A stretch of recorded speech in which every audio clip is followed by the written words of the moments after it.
I'm here to talk about passing sensitive data through the public domain. That's really verbose, and I couldn't think of anything short when I was put on the spot. But I'll call it data security for short. So allow me to introduce myself. I'm Steve Cornish. I'm a contracting digital architect, currently at Vodafone. I've been at Vodafone for a number of years. In my spare time, I am CTO of Squirrel, as you mentioned. It's a social network for collectors, and we're at the pre-IPO, sorry, not pre-IPO, we're very pre-IPO. We're at pre-funding stage. If anyone's got deep pockets, come and talk to me afterwards. You're aiming for IPO though, so... Oh yeah, absolutely. Be very interesting. Yeah. So today I'm talking about data security, particularly in the public domain. Why protect data? So when I'm talking about public domain, I'm talking about primarily the internet, but actually you could extrapolate that to any untrusted network. If you've got data that's going through an untrusted network, you have no control over what happens to it before it comes back to you or wherever it needs to be. So there are two key questions you need to ask if your data is going through an untrusted network. Is the integrity of the data important? And by that I mean, do you need a guarantee as to the source of that data? Do you need to be able to trust that it came from who you think it comes from? Do you also need to be able to be sure that it hasn't been tampered en route to you?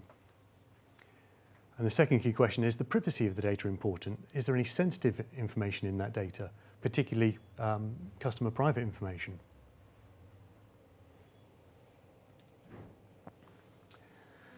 So I'll talk about integrity first. I should have warned you at the beginning.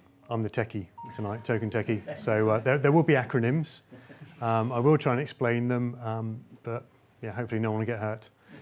So HMAC is a family of functions you can use for data integrity. And you can use this to establish that, yes, indeed, this data has come from an expected source and that it hasn't been tampered in flight. With an HMAC, it's a function you run on the message itself. I'm going to use the term message for data here. You run the function on the message and you get a token out of the end of it, known as the MAC. You then pass the message and the MAC to the destination, and the destination can run that same function on the message and hopefully generate the same MAC by comparing the MACs. That's how you know you have integrity. Let's give you an illustration. So above the dotted line is the source, below is the target for those at the back. So you start with your message. Using a shared secret key, you run it through the MAC function to get your MAC.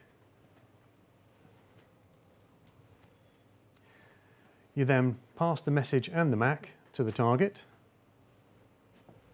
Target sounds a bit dangerous, doesn't it? Who can then use their copy of the shared secret, run the MAC function again to get their copy of the MAC, and obviously compare MAC 1 and MAC 2, and if they match, everything's great. So let's have a look at how privacy controls are similar. So with privacy, you don't want anyone who's intercepting that data to be able to read it or decrypt it. You may have heard of symmetric and asymmetric encryption. Both can be used to secure data in flight. Symmetric encryption, example AES, you may have heard of DES, triple DES, and other algorithms, Blowfish. With symmetric encryption, you use the same key to encrypt the data as you can to decrypt the data. So just like the HMAC example there, you've got a shared secret between source and target. With asymmetric encryption, you may have heard of PKI, public key cryptography. There's a concept of a paired key, a public and a private key. And you can encrypt the data with the public key, but only the person who holds the private key can decrypt it. I'll illustrate these now. So symmetric first. Start with the message. Using the shared key, you run the encryption routine to get the cipher. And the cipher looks nothing like the message, unless you've done it wrong. This time we're only passing the cipher across, not the plain text message itself, like we did in the HMAC example. The target, using their copy of the shared key, then decrypts the data, and then they end up with the resultant message. With asymmetric, similarly, the encryption routine is using a key, but this time it's the public key of the target. The target themselves are using a private key, which is the pair of the public key. no other key will be able to decrypt it. So they were ended with a message.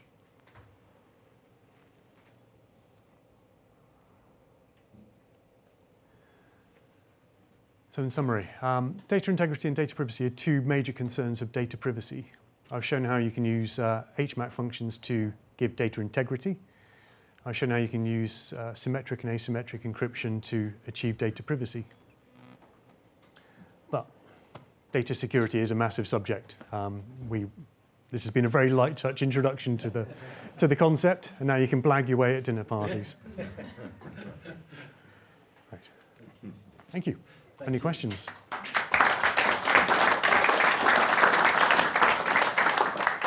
I've no idea how I did for time there. It felt like about 30 seconds. Yeah, no, it's good. And I guess some real life scenarios where that would be used, those sorts of... Yeah, so web analytics, for example, a imaginary mobile phone company was using Adobe Test and Target. Sorry, the analytics, can't remember what it's called now. Thank you.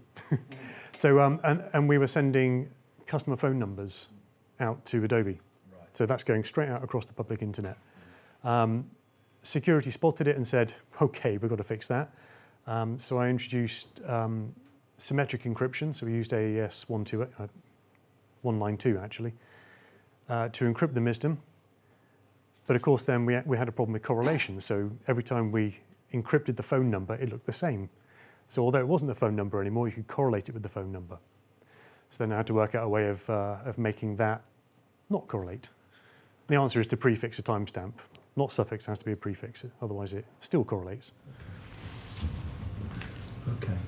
So, and in banking as well, I presume that's sort of those transactions on current accounts and things like that? Yeah, absolutely. Or done in that same sort of way? Absolutely. Well, you'd hope that every communication from an app to a server is fully encrypted. Yeah. How at risk would you say generally big businesses to data flaws still? Well, you've only got to look at someone like TalkTalk. So last year they had a massive, and this is the reason I've been so busy over the last few months. They had a massive data breach last year. Loads of customer sensitive information was breached. Clumsily enough, clear text passwords and that kind of stuff. For a start, you shouldn't be storing that in the clear anyway. That wasn't a data in the public domain issue, but because of their breach, it then became a public domain issue. So yeah, it's the kind of thing you can't ignore, for sure. Yes. So how fast is it moving? So, obviously you're trying to stay one step ahead of the people who are trying to, attack these places. I mean, how quickly is the technology moving and you have to kind of learn new skills and stuff? It never ceases to amaze me how fraudsters discover new frauds. They are constantly on the edge. They constantly discover new stuff and you just go, oh my God, why did I not think of that? And it's not just a digital problem.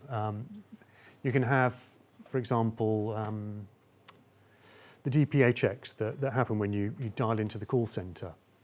So we can strengthen the digital domain, so we can put in something like two-factor authentication. The fraudsters will then just attack the call centers. And they'll phone in and they'll pretend to be old people and they'll say, oh, I can't remember my password.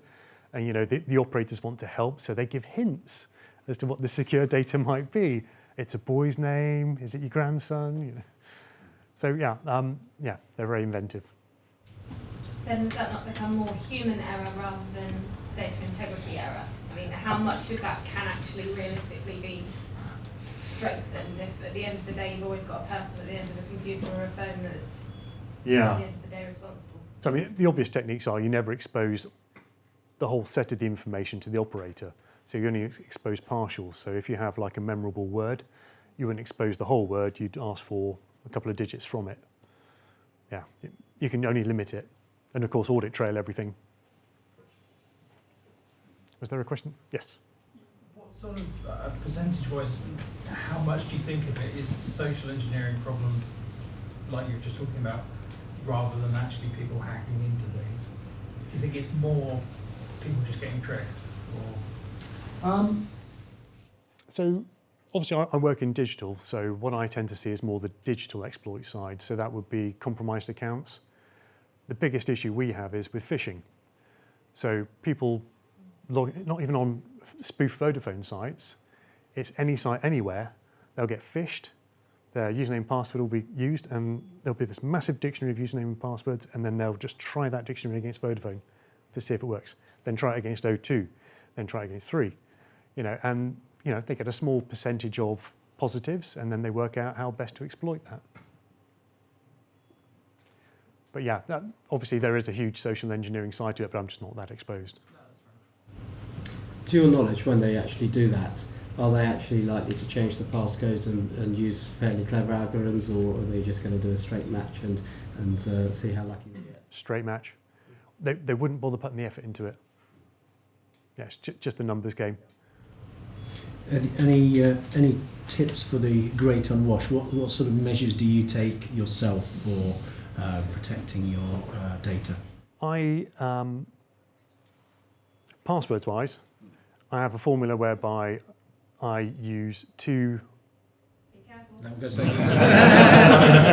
say two unrelated words, yes.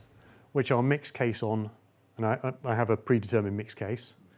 I will prefix, middle, and suffix them with numbers, and then I'll use a site-specific prefix or suffix, which means I can apply that formula without ever having to remember what the password was. And I find that works well. Then using something like 1Password or like a password manager. Password manager is very good. Okay, good. But the problem I have with password managers is I've got it installed on one machine, but I haven't got it installed on every machine. I can't install stuff on my work laptop because it's locked down.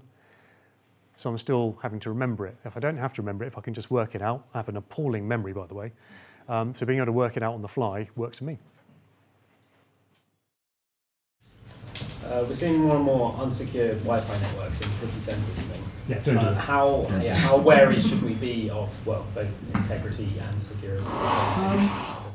So very. I mean, you'll have apps on your phone, on your tablets, and you have no idea what standards they're using to talk to the servers to get the information. So you're hoping they do it in a secure way, but they might not be. So are you happy for the information that your app is pulling or syncing or whatever? Would you be happy for that to be intercepted by anybody? And it literally, if you're on an open network, anyone can see what is being sent to your machine. I was reading today about... were you reading the register today? Say again? Were you reading the register today? I read something today about avoiding being exploited on public Wi-Fi networks. They're recommending like a VPN solution. Something like $60 a year, you can protect 3 machines. So even when you're on a public Wi-Fi network, you can be VPN'd. It means you can also connect to American Netflix.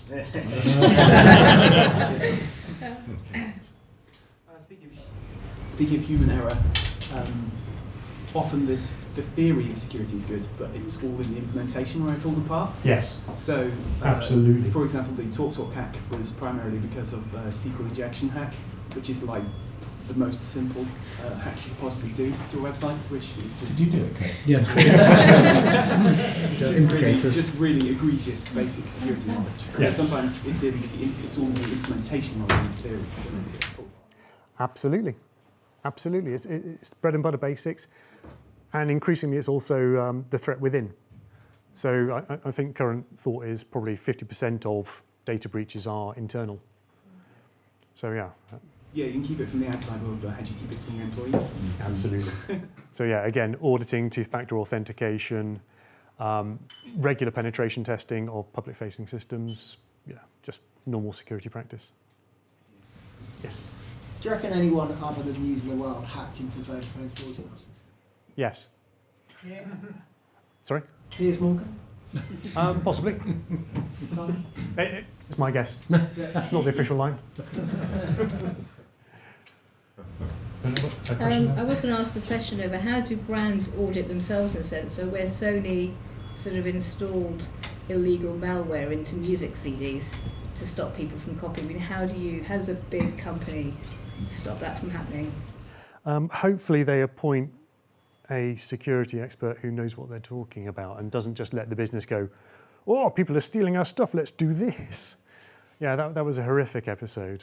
It made it really hard for me to rip my CDs, if I remember right. somewhere, I'm sure. Yeah, absolutely. And one of the employees, spokespeople at Sony said on record that it was okay because no one knew what rootkit was, so it was totally fine. Yeah. Ignorance and security, I mean, they're two things that really don't mix very well because you end up in a real mess.